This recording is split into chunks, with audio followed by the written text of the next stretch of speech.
Remembering John Lewis, reaction to the death of the Georgia Congressman and his role in the fight for civil rights. Church in flames. A cathedral in France is damaged. What police are saying on whether the fire was done on purpose. Coronavirus crisis. Why leaders in the European Union extended their planned two-day summit on COVID-19. And parish reform. Analysis of the Vatican's new guidelines for churches. On EWTN News Nightly for Monday, July 20th, 2020.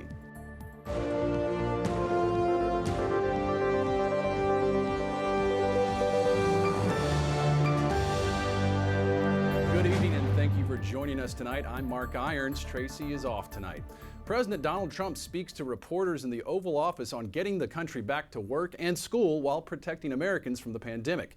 He also updates the country on the race for a vaccine. White House correspondent Owen Jensen reports. Owen? Mark, COVID-19 has killed more than 140,000 Americans. And tonight here at the White House, President Trump updated reporters on the battle against the surging virus. Surrounded by top administration officials and Republicans, President Donald Trump is feeling optimistic in the face of the pandemic. We have tremendous progress on vaccines and therapeutics. And on the economy? We're working and negotiating with the Democrats on trying to get a plan that helps small businesses, helps people, helps this country. Treasury Secretary Steven Mnuchin says it's important to get people back to work. We want to make sure that people who can go to work safely can do so. We'll have tax credits that incentivize businesses to bring people back to work. Also on the table, more money for schools along with liability protection. And the president said those task force briefings with him out in front, well, they're coming back. I think it's a great way to get information out to the public as to where we are with the vaccines, with the therapeutics, and generally speaking, where we are. Unimpressed by the president's actions, Democratic presidential candidate Joe Biden tweeted, "Mr. President, your ignorance isn't a virtue or a sign of your strength. It's undercutting our response to this unprecedented crisis at every turn and is costing Americans their jobs and their lives." Meanwhile, the 2020 election just over 100 days away now. The Trump campaign is appealing to Catholic voters. Over the weekend, it held another Catholics for Trump online event. When you look at Joe Biden's stance on the life issue, which is that of abortion till, the last minute when the baby's born and you're making the baby comfortable, and there's no attacks or no criticism of that, I think that's very telling. President Trump also reiterated his calls for a payroll tax cut, slammed China for allowing the virus to spread, and said our nation is sending ventilators to countries across the globe to help people. Mark? White House correspondent Owen Jensen reporting tonight. Thanks, Owen. This morning, House Speaker Nancy Pelosi presided over a moment of silence for Georgia Representative John Lewis. The civil rights icon died Friday at age 80 after battling pancreatic cancer. Capitol Hill correspondent Eric Rosales reports. Eric? Well, Mark, Congressman John Lewis is remembered by colleagues, civil rights leaders, and even former presidents as a titan in the struggle against racial discrimination. He served the people of Atlanta for more than 30 years right here in Congress. The bells at St. Luke's Episcopal Church in Atlanta tolled 80 times Saturday morning, once for each year of John Lewis's life. Today, flags over the U.S. Capitol fly at half-staff. He was our friend. He was our colleague. And inside the House of Representatives, lawmakers honored John Lewis with a moment of silence ending with applause. As a young man, John Lewis was determined to destroy segregation. In the spring of 1965, he and 600 other protesters marched over the Edmund Pettus Bridge in Selma, Alabama. It led to the passage of the Voting Rights Act 5 months later. With his death, Democrats are calling for Congress to pass a bill restoring the Voting Rights Act to honor Lewis. It would be proper, appropriate, and befitting of this body and all of Congress to now pass the reformation of the Voting Rights Act so that we can show the world that voting is still important to all people in this country. Lawmakers of both parties praised Lewis. Senate GOP leader Mitch McConnell called him a hero, saying, quote, "You did not need to agree with John on many policy details to be awed by his life." Well, Congressman Lewis described himself as a strong, adamant liberal who was a strong supporter of abortion. Funeral plans have yet to be decided, which could be affected by the coronavirus pandemic. Mark? Correspondent Eric Rosales reporting from Capitol Hill. Thanks, Eric. The countdown is on to finalize more coronavirus aid on Capitol Hill. Congress faces multiple hurdles, including a tight schedule and significant policy differences. We will renew our calls for the Senate to act and pass the next pandemic relief package, the HEROES Act, to help Americans across the country as we respond to this miserable virus. The HEROES Act is the roughly $3 trillion bill passed by the House in late May. Republicans want to see the price tag for the next bill capped at around $1 trillion.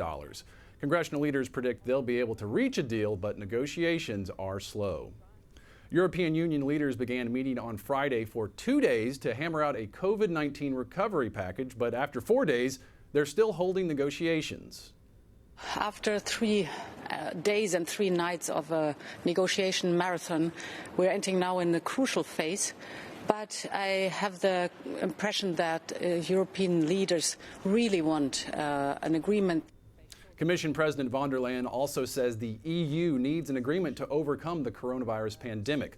Leaders are debating a $2 trillion budget and recovery fund. Over the weekend, there were walkouts, fists slamming on the tables, and insults. The meeting has now turned into the longest ever in EU history. The leader of North Korea is not happy with the pace of construction of a high-profile hospital. North Korea released photos of Kim Jong-un scolding construction managers and reports that he ordered all officials to be replaced. In March, Kim made the rare admission that North Korea lacks modern hospitals. In South Korea, there's cautious optimism the coronavirus outbreak is coming under control. Health officials recorded the smallest daily jump in local transmissions of COVID-19 in 2 months. They still had 26 new cases today, but say 22 of them were tied to people arriving from other countries. The famous Catholic cathedral in Nantes, France, caught fire over the weekend. 100 firefighters were called to the scene. The Prime Minister thanked them. Je veux d'abord rendre hommage au dévouement. Several government ministers got a look at the damage to the St. Peter and St. Paul Cathedral. Drone video shows smoke spewing from the towers. The fire also destroyed the organ and shattered stained glass windows. Prosecutors are investigating the fire as arson and say 3 separate fires were started, but there are no signs of a break-in. They already released 1 suspect after questioning him. Meanwhile, another cathedral in Syria that survived missile attacks has reopened following restorations. Most of the repairs to the Maronite Cathedral of St. Elijah in Aleppo were paid for by the Pontifical Foundation Aid to the Church in Need. The building was hit by missiles at least 3 times between 2012 and 2016. Aid to the Church in Need says the reopening is a miracle. The Catholic Church in Germany continues to lose members, but just got the highest ever church tax. Figures released this morning show the German church received almost $8 billion last year. For every Catholic in Germany, the church gets 8 to 9% of their income tax. And the Vatican released new guidelines today on parish reform and the restructuring of dioceses. The Holy See's Congregation for the Clergy says the 24-page document will help the mission of evangelization. An official says the goal is to find a place for all and for all to find their place.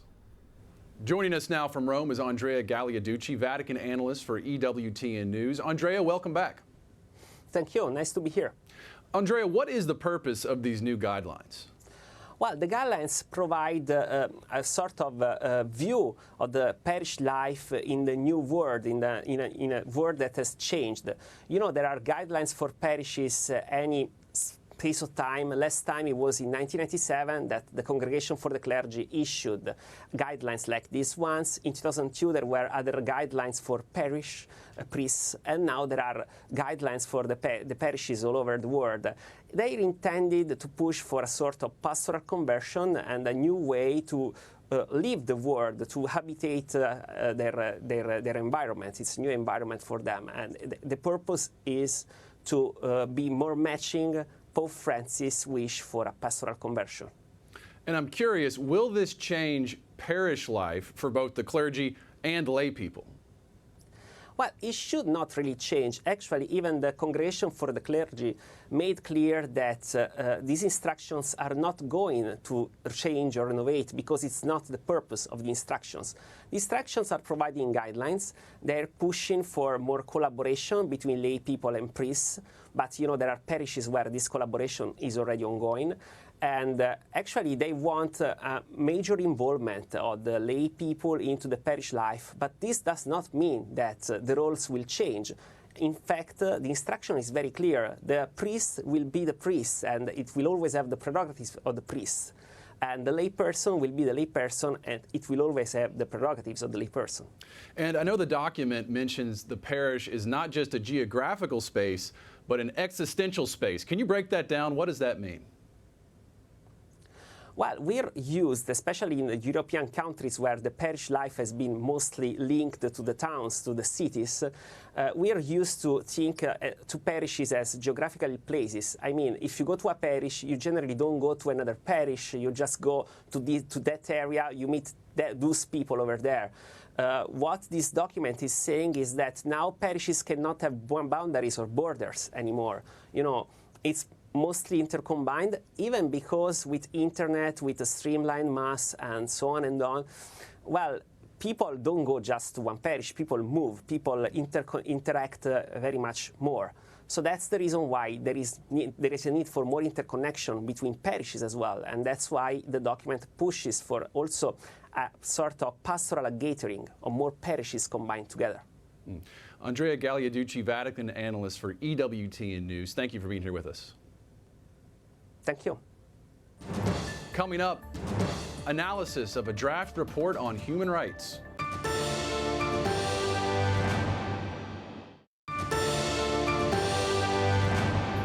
Tonight, we take a closer look at the findings of a U.S. Commission draft report on human rights and the importance of religious freedom.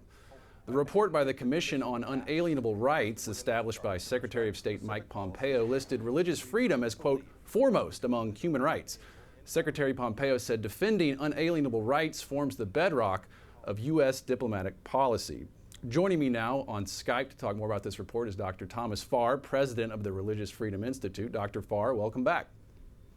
Great to be with you, Mark. Dr. Farr, how does this concept of unalienable rights aid in our security here at home and abroad?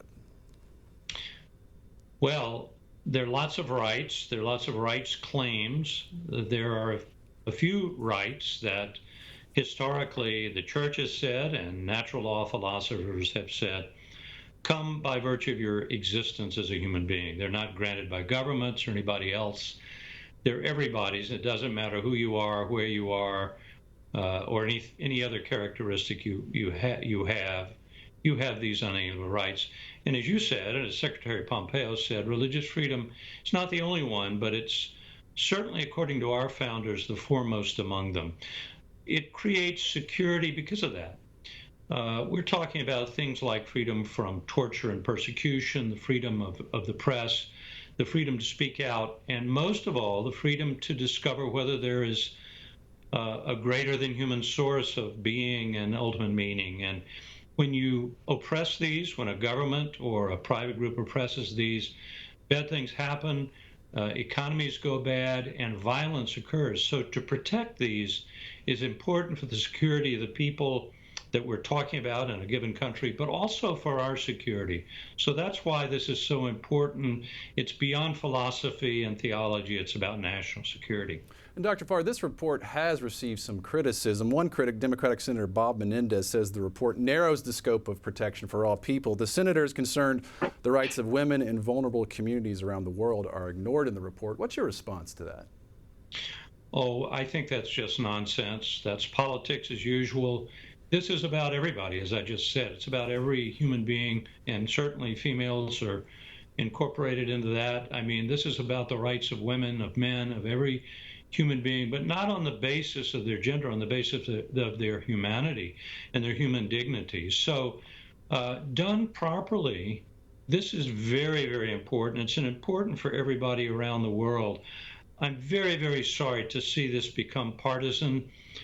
To a certain extent, it always has been. There are different rights claims, as I say, and there are legitimate disagreements to be had over what is an unalienable right and what isn't.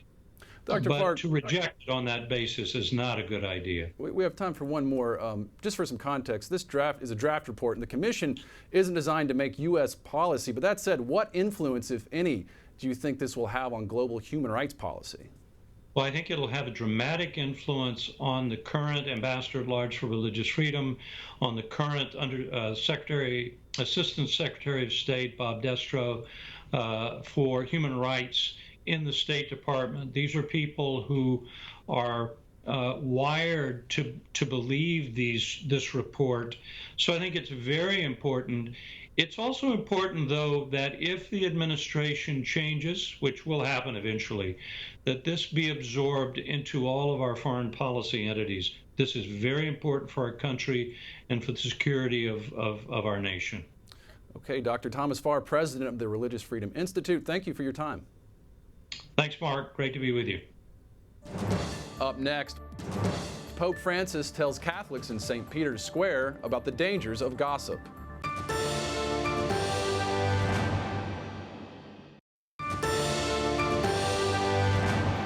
In the wake of the economic hardships posed by the COVID-19 pandemic in the U.S., a group of conservative scholars and leaders is asking Congress to consider expanding both the child tax credit and the earned income tax credit. The letter to House and Senate leaders reads in part, quote, "The coming months will be very difficult for many Americans and their families as they try to regain their financial footing after an unforeseeable blow. It is crucial that our government play an ancillary role of providing support to those most in need." Brad Wilcox, Senior Fellow at the Institute for Family Studies and one of the signatories of that letter, joins me now on Skype to talk more about it. Brad, welcome back. It's good to be here, Mark. I want to talk about both of these policies. Let's start with the earned income tax credit. How would expanding that, how could that help? Well, the earned income tax credit is basically a support to working families. It gives working families additional money in the spring, typically. And so typically, between $2,000 and $3,000 for the average American family. So this would be kind of something that would be brought forward again in the fall to help lift up working class and lower middle class families, many of whom obviously are struggling pretty profoundly, given losses in jobs and other expenses that have cropped up in the wake of COVID. And now let's focus on the child tax credit. How would expansion of that, how could that help America's working families? Well, the child tax credit would be $2,000 per each child under the age of 18. And I think one of the things that we're seeing here is that as people are approaching the fall, they're worrying about how they're going to figure out schooling, childcare, and any number of other expenses related to raising their kids. So having an expanded kind of emergency child tax credit issued in the fall again on a per child basis would help families do things like find, maybe a teacher if their public schools are not in session, for instance, in person, as is the case for many, many districts across the U.S. So that's the kind of expense that would help, families address. Or if, a mom or dad is not working to stay home and be with the kids because there is no, in-person, in-school option, that's going to put a strain on their family budget as well. So the child tax credit kind of helps parents address the unique financial challenges, particularly this fall, that I think are going to be facing many families across America. And you point out that as the nation's economy is recovering, there are still a lot of people suffering financially. If these tax credits were expanded, how soon could people get some economic relief? When could we see that? My guess would be late August or September. There's going to be some negotiation between the Senate, the House, and the White House. And we're hoping that our letter will encourage the Senate in particular to take decisive action to really help particularly working class and lower middle class families who are the most likely to be struggling right now as we approach the fall. And we haven't obviously really kind of really vanquished COVID yet. And so that's going to continue to be a drag on the economy. It's going to also continue to make many schools not be in session Monday through Friday, which is also a big challenge for many, many parents across the U.S. Let's talk more about the letter that you signed to lawmakers. Are you optimistic? Have you heard back from congressional leaders? I've not heard back yet from any congressional leaders, but we are in sort of discussion both with a number of senatorial offices and staffers, and that's really where the sort of the logjam here is. And obviously the Republicans control the Senate right now, and as a group of conservatives, we're really trying to encourage the Republican senators especially to be aggressive in providing economic support to ordinary families across the country. And is there real hope that we can see bipartisan support for something like this? You know, Mark, I think that there is. I think that there is a recognition across the aisle that, you know, many families in the U.S. are struggling here. And so I think we are going to see some movement in the next week or two among Republicans to get this thing done, to come to an agreement with the White House and the House, you know, to figure out some concrete plans to make it easier for families across the U.S. Brad Wilcox, Senior Fellow at the Institute for Family Studies, thank you for joining us. Mark, thanks for having me on today. Appreciate it. Finally tonight, Pope Francis warns the faithful about the dangers of gossip. Noi esseri umani che possiamo seguire Dio oppure il diavolo. At his Sunday address to pilgrims at the Vatican, the Holy Father says finding the faults in others can destroy a workplace or a family. But he adds, we have the choice, follow God or the devil. And by following God, we will find the patience to always look for the good in others.